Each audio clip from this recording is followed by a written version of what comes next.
जन्म कुंडली में अगर पितृ दोष बन जाए तो उसका हम कैसे उपाय करें। अभी जो है वो पितृपक्ष चल रहा है, तो अभी इस चीज़ को समझना बहुत ज़रूरी है और उस समझ के हम उसका उपाय करें तो अत्यधिक लाभ होता है। बहुत सारे लोग इसे अफवाह मानते हैं, बहुत सारे लोग इसे जो है वो ऐसे ही नकार देते हैं, लेकिन जिस व्यक्ति की कुंडली में होता है वो व्यक्ति जानता है। हाँ, कई बार किसी व्यक्ति को ये प्रथम आयु के प्रथम वर्षों में जो है परिणाम देता है, या मध्यम वर्षों में, या लेकिन अंतिम वर्षों में परिणाम जरूर देता है, ये खाली नहीं जाता।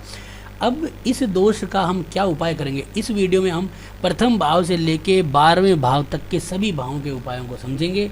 और सबसे महत्वपूर्ण ये बनता कैसे हैं जन्म कुंडली में। देखिए, जब शनि के साथ राहु, शनि के साथ केतु या फिर शनि के साथ सूर्य आ जाता है तो इस दोष का निर्माण हो जाता है। लेकिन ये तो बहुत सारी कुंडलियों में बन जाएगा, लेकिन अगर इन दोनों की, यानी जैसे यहाँ पे शनि राहु है या शनि केतु या शनि सूर्य हैं, तो अगर ये दोनों की जो युति है वो अगर आपके 6 डिग्री से कम का अंतराल है, या फिर दोनों एक ही नक्षत्र में, जैसे यहाँ पे शनि जो है वो 24 डिग्री का है, राहु 11 डिग्री का है, शनि विशाखा नक्षत्र में, राहु स्वाति नक्षत्र में, तो दोनों का नक्षत्र अलग अलग है, दोनों में डिग्री का अंतराल अलग है। तो इस कुंडली में ये सिर्फ एक युति बनी है, दोष नहीं बना है, तो इससे डरने की आवश्यकता नहीं है। अगर किसी व्यक्ति की कुंडली में ये दोनों एकदम करीब हैं तो उस व्यक्ति को नुकसान है। अब उस कुंडली में अगर और कोई दोष है, जैसे कोई ग्रह नीच का है, कालसर्प बन गया, तो वो फिर वो ज़्यादा हावी हो जाता है ऐसे दोष। तो ये कुछ लोग इसे श्राप दोष भी कहते हैं, तो ये श्राप दोष भी है। अब बहुत सारे श्राप दोष को वर्णन किया गया है। बृहत पराशर होरा शास्त्र में 14 तरह के श्रापों को बारे में बताया गया, यानी मातुल श्राप, मातृ श्राप, पितृ श्राप, भाई का जो है यानी कि भातृ श्राप जो है, और आपका जो है ब्राह्मण श्राप, सर्प श्राप, प्रेत श्राप, यानी प्रेत को अगर हम परेशान करते हैं तो उसके द्वारा हमने किसी को सांप को मार दिया, या हमारे जो गुरुवर हैं या हमारे किसी योग्य पंडित ब्राह्मण है, अगर हमने उसका अपमान कर दिया, उसके साथ शोषण किया, तो उसका भी हमें श्राप लग जाता है। तो ये जो श्राप है ये हमारे पूर्वजों के कारण भी लग जाता है, या फिर जो हम पे आश्रित है, हम उन लोगों की सेवा नहीं कर पाते हैं, या फिर हम कहीं ना कहीं धोखाधड़ी कर लेते हैं। जैसे कई बार कुछ लोग अपने भाइयों के साथ धोखाधड़ी कर लेते हैं, उनका प्रॉपर्टी खा जाते हैं, तो वो भ्रातृ श्राप लग जाता है। तो उससे हमें क्या होता है, उससे हमें ये होता है कि हमारे जीवन में अचानक बाधाएँ आती है, और ऐसी आती है कि हमें पता ही नहीं चलता कि भाई ऐसा हमारे साथ हो जाएगा। जैसे कि स्वास्थ्य में हानि हो जाती है, अत्यधिक धन जो है वो खराब हो रहा है, व्यापारिक हानि हो गई, संतान की शादी नहीं हो रही है, खुद की शादी नहीं हो रही है, या फिर जो है वो हमारे वैवाहिक जीवन में अड़चने आ रही है, वंश वृद्धि नहीं हो रही है, संतानें बिगड़ रही है, संतानें भाग गई है, या उनके ऊपर कोई कोर्ट केस कचहरी चल चुका है, या फिर हमारा व्यापार जो है वो बहुत अच्छा चलता चलता बिल्कुल ही डाउन हो गया, बंद हो गया है, लोग हमारे से जो है कर्जा मांगने के ऊपर आ गए हैं। यानी कि इस तरह की भयानक तकलीफ़ें हमारे को भोगनी पड़ जाती है। अब इसका हम अगर उपाय करते हैं तो देखो, इसके जनरल उपाय तो समझने में बहुत ज़रूरी है, क्योंकि देखो किसी भी भाव में बने ये उपाय तो महत्वपूर्ण है। अब क्या क्या उपाय महत्वपूर्ण है, देखिए सबसे पहले तो अमावस और अमावस से पहले वाला जो दिन होता है, यानी 14, जिसे हम कहते हैं पितृकार्य अमावस्या, बहुत महत्वपूर्ण है। अब पितृकार्य अमावस्या में हमें क्या करना चाहिए, किसी भी योग्य व्यक्ति को, ब्राह्मणों को भोजन कराना चाहिए, ये भी एक लाभ है। अब जब लोग करा सकते हैं तो कराए, नहीं कराते हैं तो किसी गाय को जरूर दें। और दूसरा कि अपने जो दिवंगत पितर हैं जिनको हम याद हैं, तो उनकी जो तस्वीर है हमारे घर के साउथ वेस्ट के कोने में लगाएं और उनको माला जरूर चढ़ाएं। और उनकी जो है वो उनके लिए एक मंत्र होता है, यानी कि दक्षिण मुखी, आपको दक्षिण मुख की तरफ खड़ा होना है, और उनके लिए आप पितृ स्तोत्र या फिर पितृ सुक्तम, ये और इसका एक मंत्र है ओम पितृभ्यम नमः, इसका जाप करना है। और आपको क्या करना है कि अमावस वाले दिन जो है वो पीपल के वृक्ष में जाके जो है वो आपको एक कच्ची लस्सी, उसमें काले तिल, चीनी, चावल, ये सब मिला के जो हैं वो आपको पीपल की वृक्ष के जड़ में चढ़ाना है, दीपक जला सकते हो, और ओम पितृभ्यम नमः का जाप करना है। वहाँ पे खड़े होकर पितृ सुक्त का भी जाप कर सकते हो, ये आपको इंटरनेट पे आसानी से मिल जाएगा।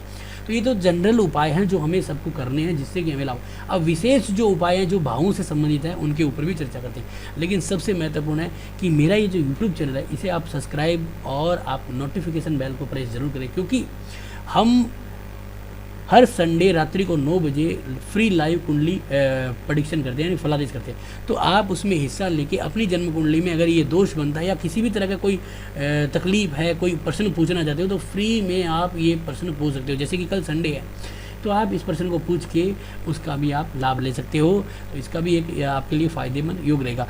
तो अगर ये दोष हमारी जन्म कुंडली में प्रथम भाव में बनता है तो क्या उपाय करें? सबसे महत्वपूर्ण उपाय है इसमें कि नीले वस्त्र और पर्दों से दूर रहें, नॉनवेज यानी कि अंडा मांस मच्छी ये ना खाएं। दूसरा कि जो बंदर हैं, बंदरों को गुड़ और चने और केले ये खिलाएं। और अपने गले में एक चांदी का सिक्का पहने, उससे लाभ मिलेगा।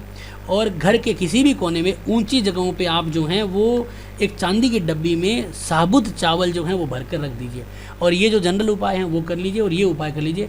आप ये माने कि आपको पित्त दोष की बाधाएं जो हैं वो काफ़ी हद तक कम होनी शुरू हो जाएगी। और इसके और भी बहुत सारे उपाय, जैसे कि नारायण नाग बलि है, श्राद्ध पक्ष में सभी श्राद्धों को डाल देना, ये भी बहुत सारे उपाय है। तो ये करने से भी हमें लाभ मिलता है।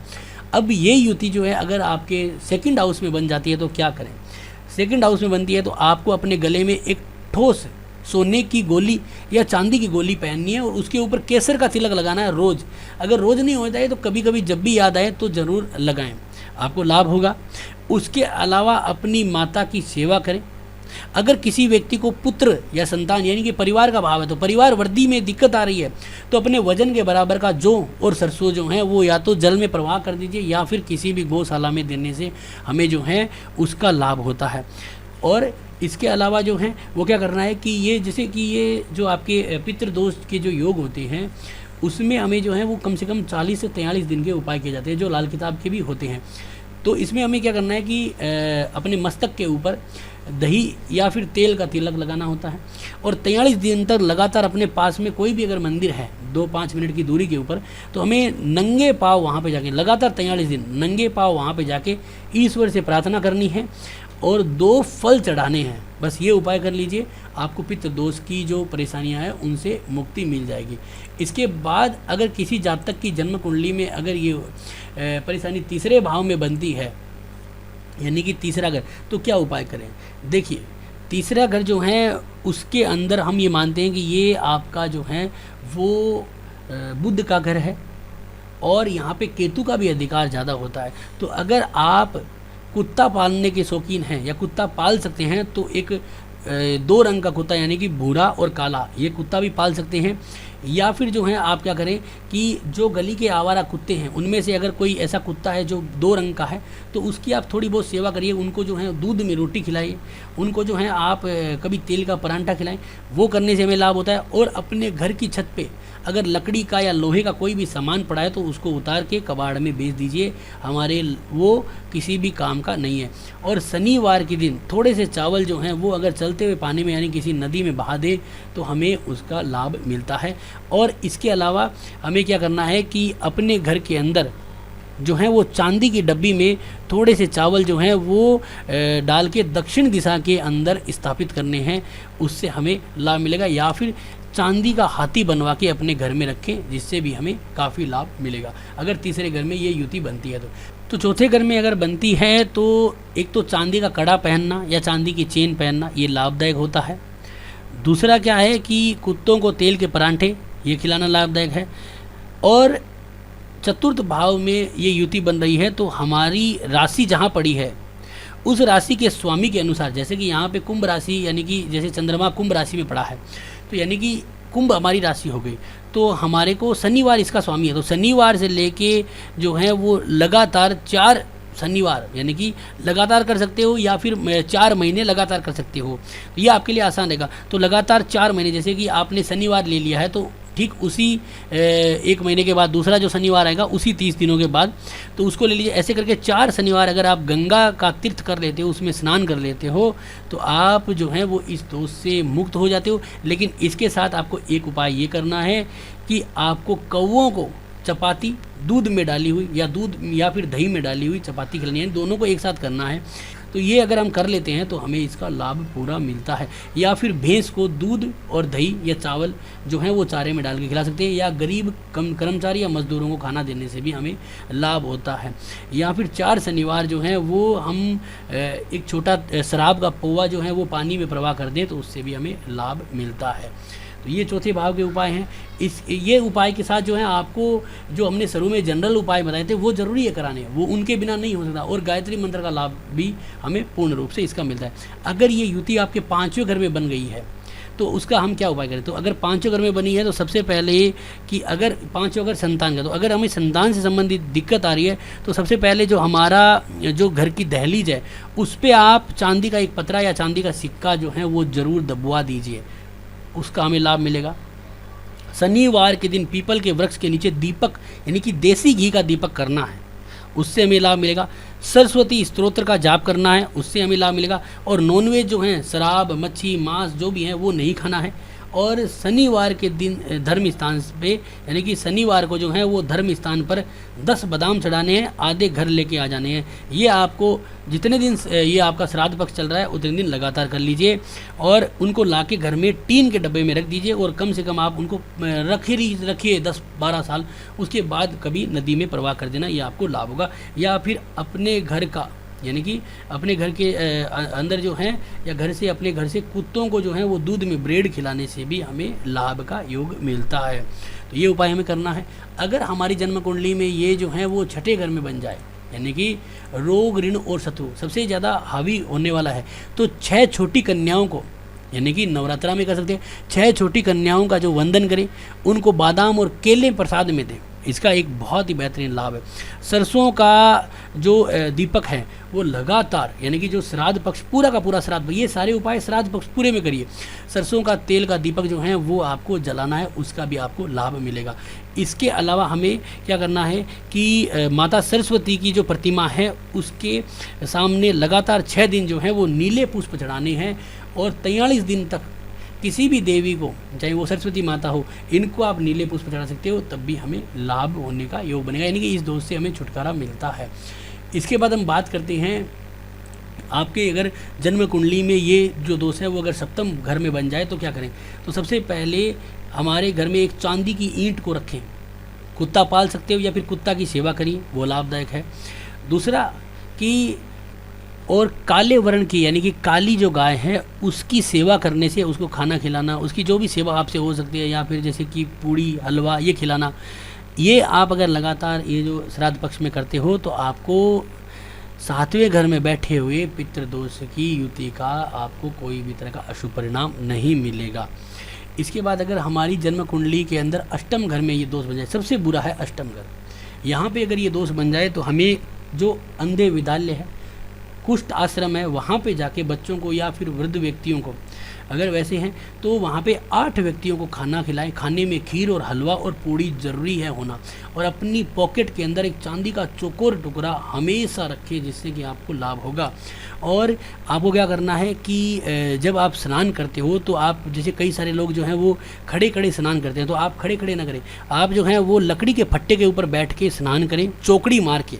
और स्नान करते समय जो है वो थोड़ा सा दूध जो है वो उस बाल्टी में डाल लीजिए, आपको लाभ हो जाएगा। आपको यहाँ पे इस तरह के दोष से मतलब छुटकारा मिलने के योग बन जाएंगे। अब अगर ये हमारी जन्म कुंडली के अंदर 9वें घर में बन जाए यानी कि 9th हाउस, तो हमें किस तरह का, ये जो है वो पिता का भाव है, यहाँ पे भी बहुत अशुभ परिणाम यहाँ पे देता है। तो इसमें क्या करें, प्रतिदिन केसर का तिलक करें या प्रतिदिन जो है वो मंदिर जरूर जाएं, और आप जो है वो मंदिर स्थान में आप जो है वो लगातार 43 दिन लड्डू का भोग जरूर लगा दीजिए, ये आपको लाभ है। और शरीर पे सोना किसी भी रूप में पहन लीजिए, ये आपको लाभ रहेगा। और इसके साथ जो है हमें क्या उपाय करना है, हमारे घर की छत के ऊपर जो है जैसे बांस, तेल, गैस, लकड़ी, चौखट, ये टूटे फूटे जो भी सामान है वो नहीं रखने हैं, उससे हमें हमारे पितृ दोष में बहुत ज़्यादा तकलीफ आती है। दूसरा क्या है कि शनिवार के दिन जो है वो किसी भी धर्म स्थान में अगर वृद्ध ब्राह्मण कोई पुजारी है तो उसको पीले वस्त्र, केले, लड्डू, चने की दाल, ये इनमें से कुछ भी चीज़ जो है वो दान कर सकते हो। और अपने यानी कि पड़ोस में कोई मंदिर है तो वहाँ पे आप जो हैं वो घी का दीपक भी करने से भी आपको यहाँ पे लाभ होने का योग बनता है। इसके बाद ये जो युति है वो अगर आपकी जन्म कुंडली में 10वें घर में बन जाए तो क्या परिणाम देगी। 10वें घर में बन जाती है तो आप अंधे विद्यालय या कुष्ठ आश्रम, यहाँ पे 10 व्यक्तियों को खाना खिलाएं, उसका आपको लाभ मिलेगा। और दूसरा क्या मिलेगा कि जन्मदिन पर 4 किलो या 400 ग्राम चीनी जो है वो मंदिर में दान कर दीजिए, इसका आपको लाभ मिलेगा। नहीं तो क्या करें कि ये तो करना ही है, इसके अलावा आप क्या करें कि आप जो है वो 10 शनिवार यानी कि ये दोनों उपाय साथ में करने हैं। 10 शनिवार जो है वो धर्म स्थान में या ब्राह्मण को पीला वस्त्र, बेसन, लड्डू, केले, चने की दाल ये जो है वो दे, या फिर पीली गाय यानी कि जिसे हम ये कपिला गाय कहते हैं, पीली गाय जो है उसकी सेवा करें। ये उपाय करने से हमें जो है इसका छुटकारा मिलता है। इसके बाद अगर ये हमारी जन्म कुंडली के लाभ घर में बन जाए तो हमारे को लाभ के लिए तरसना पड़ जाता है, बहुत भयानक स्थिति हमारी हो जाती है। तो हम क्या करें, सबसे पहले कि हमारा जो मकान है वो दक्षिण दीवार की तरफ नहीं होना चाहिए। अगर वो है तो हमें क्या करना चाहिए कि घर में घुसते ही एक तो पंचमुखी हनुमान जी का जो है वो फ़ोटो लगाना चाहिए। सबसे बड़ा फ़ायदा ये है। अपने चाल चलन को अच्छा रखना चाहिए और कोई भी कार्य को प्रारंभ करने से पहले जो है वो पीपल के वृक्ष में जल या फिर जो है वो कोई पक्का घड़ा जो है वो ज़रूर चढ़ाइए। जैसे बड़े कार्य, जैसे कोई दुकान खोलना हो, कोई बच्चों की शादी के लिए कोई प्रोग्राम करना हो, ऐसा कोई भी बड़ा कार्य कर रहे हैं तो उसमें आपको ये उपाय जरूर करना है। यानी कि किसी भी पीपल के जो वृक्ष है वहाँ पे पक्के घड़े को जो है वो आप रखिए, उसमें गंगा जल थोड़ा सा डाल के वहाँ पे रख दीजिए तो आपको वहाँ पे बहुत लाभ होगा। या पूर्व दिशा की तरफ स्थापित कर दीजिए, आपको लाभ होगा। ये है, या आपकी मंदिर में पीतल का घड़ा भी आप गिफ्ट में यानी दान में दे सकते हो, उससे भी आपको लाभ रहेगा। तो ये उपाय आप करने से 11वें घर के जो भी अशुभ परिणाम होते हैं वो कम हो जाते हैं। यानी कि इलेक्ट्रॉनिक सामान जो है वो गिफ्ट नहीं लेने हैं, शरीर पे सोना पहनना है, केसर का तिलक लगाना, ये छोटे मोटे उपाय अगर आप करते हो दोनों तो आपको लाभ होने का योग बनता है। इसके बाद हम बात करते हैं यहाँ पे जो है वो अगर 12वें घर में बन जाए, यानी कि जन्म कुंडली के 12वें घर में, तो क्या उपाय करें। सबसे महत्वपूर्ण यानी कि अपने मकान के अंधेरी कोठरी के अंदर जो है, यानी कि अपने मकान के अंदर जैसे कि एक ऐसा कमरा जहाँ पे रोशनी कम आती है, या फिर अंतिम कमरा जो हो वहाँ पे आप पर्दे लगा के रखें जहाँ पे रोशनी ना आए। ऐसी जगहों पे आप अंधेरी कोठरी में 12 बादाम रुमाल में बांध कर लोहे के पात्र में रख देना चाहिए, आपको लाभ होगा। और दूसरा की है कि गायों को, यानी कि गाय को जो है वो तेल की बनी हुई पूड़ी या मीठी पूड़ी खिलाएं, उससे आपको लाभ होगा। दूसरा क्या करना है कि आपको जो है वो चांदी का एक चौरस टुकड़ा, यानी कि चांदी का एक चौरस टुकड़ा जो है वो आपको गले में धारण कर लेना है, उससे आपको लाभ होगा। या आपको क्या करना है कि गले में पीले रंग के धागे के अंदर जो है वो किसी भी श्रेष्ठ ब्राह्मण से अभिमंत्रित करा के शुक्ल पक्ष के बृहस्पतिवार को अगर आप ये चांदी का टुकड़ा जो है वो धारण कर लेते हो तो आपको लाभ होगा। और पीले वस्त्र जो हैं उनको आप दान करें, और अष्टमी को दुर्गा पूजन करें, और कन्याओं को भोजन कराने से भी आपको लाभ रहता है। और पक्षियों को बाजरा डालने से, यानी कि ये उपाय अगर आप सम्मिलित करते हो और इन उपायों के साथ ओम पितृभ्यं नमः, पितृ सूक्त, पितृ स्तोत्र, अमावस की पूजा करना, अमावस के दिन छुट्टी रखना, ये कार्य आप लगातार करते हो तो आप ये माने कि आपकी जन्म कुंडली में अगर ये पितृ दोष बना है तो उससे छुटकारा मिलेगा। नारायण, नागबली इनकी पूजा भी जरूरी है, तो इनको भी आप विधिवत तरीके से कराते हो तो आपको लाभ रहेगा। तो आज का ये वीडियो आपको कैसा लगा जरूर बताएं। अच्छा लगा तो लाइक करें, शेयर करें, सब्सक्राइब करें। धन्यवाद दोस्तों।